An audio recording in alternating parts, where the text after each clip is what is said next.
and trial consultant Dina Sayegh-Doll. And Dina, we cannot. They would not seek to have Peterson executed. All right, still with me, attorney and trial consultant Dina Sayegh-Doll. And Dina, we cannot underestimate how disliked this guy was back then. He's still seeking a new trial. He may just get one under the circumstances, and that's where I'll start. First of all, it seems like a good move by prosecutors here, granting immunity to this Rochelle Nice. She's this juror number 7, infamous at this point, for perhaps was an oversight or even at worst a lie on her juror questionnaire.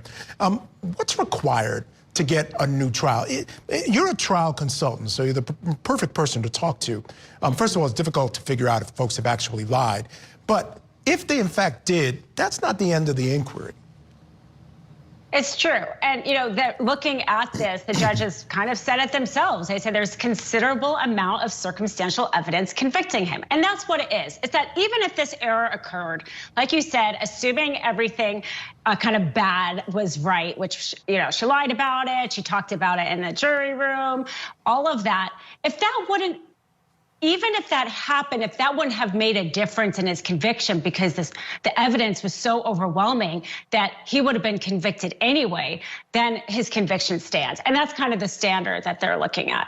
Now, if she went to trial as a juror, predisposed to convict, certainly as a trial consultant, let's say what we know about Rochelle Nice now, she's certainly not someone you would want on a jury in a case like this. No, and it really is too bad that she was able to circumvent, this questionnaire, which was under a penalty of perjury. That's why they have to offer her immunity, because they're being asked not to lie.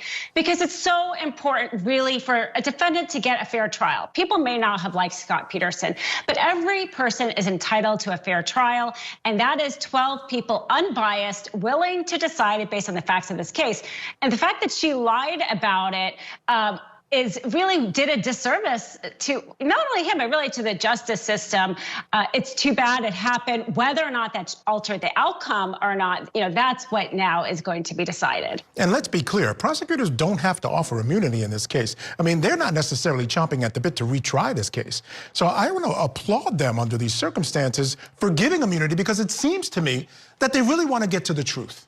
Right? And if this led to this issue, of course, they're going to argue that it didn't affect the outcome because of the evidence, as you mentioned. But at the end of the day, I think it's a good move by prosecutors.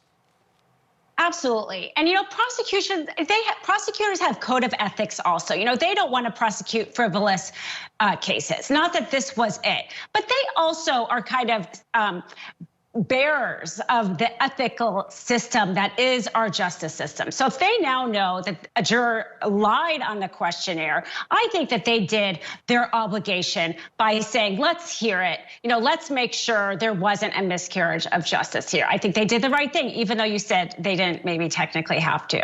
Yeah. Do prosecutors have ethics? Do they? Are they truly the bearers of ethics? I mean, really, go ahead. They should be. They should be, exactly. I think that's the better way to say it. All right, Dina, stand by. Coming up next.